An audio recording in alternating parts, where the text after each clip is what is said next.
ก็มาเราเลย ว่ามา มีมือหนึ่งหลวงปู่เจ้าวันบอกไปสูดให้คนใต้อยู่ในเอื้อตอนนี้หลวงปู่ใส่เกลืออีแหน่ไปใส่ไปแล้วก็ปดอยู่ในหัวกันได้ขึ้นไปสูดลงมาแล้วอัดภาษาเขาว่าโบฮูอันไปว่าอีฮู เราอยู่บนแค่ลูกพ่อจะมาไหน อัดมาลงมาเกือบเสียหลวงปู่ฮะเกือบเว้นปู่ถามเห็นมันเกิดไว้เขาว่าอีฮูก็ว่า ลูกพ่อต่อจะได้มาไหน คือว่าโอ้อีฮูก็เกิดกูไปก็ว่า ลูกไปตามใครหัว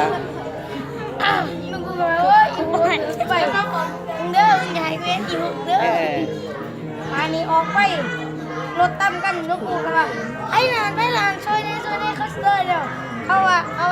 อีหูมันไปว่าประจักษ์เขาว่าอีหูอู้ส้มน้ำเนี่ยมันซอยอีหูเอาเกินกูไป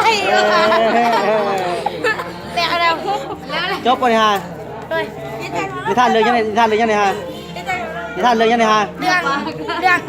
ลุงปูไปสูด ลูกปู่ไปสูดอาสาธุให้สนอกับมันนี่เน่ จ้า ต่อไปสนอจอดใส่เรานิทานก่อน เราพิธานก่อน เจ้านิทานยังจอดไปใส่ก่อนว่ามา กันมิด ว่ามา หนึ่งเดี๋ยวจังมิด กินเราไปเราไปแม่มิดยังไงเลย เอ้ย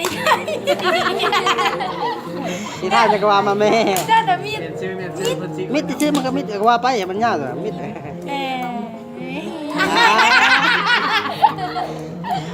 เวลาถ้าเวลาก็จะเกียดเราไว้นิทานยังก็ได้ นิทานยังก็ได้ แต่งเองเหรอบอกเองแต่งเองเสียวได้ปะ ก็ว่ามาแล้วเคยไปหายังไปหากบหาเขียดบอกว่ามาตัวหาเขียดทั้งงูย่านนี่จะไปหากบป้อมบ่ บอก ทุนของหรือไปเล่นเกมบ่ เป็น เอ้าอยู่สั่น บ้านเราเป็นเกม มันนี่พาอาจารย์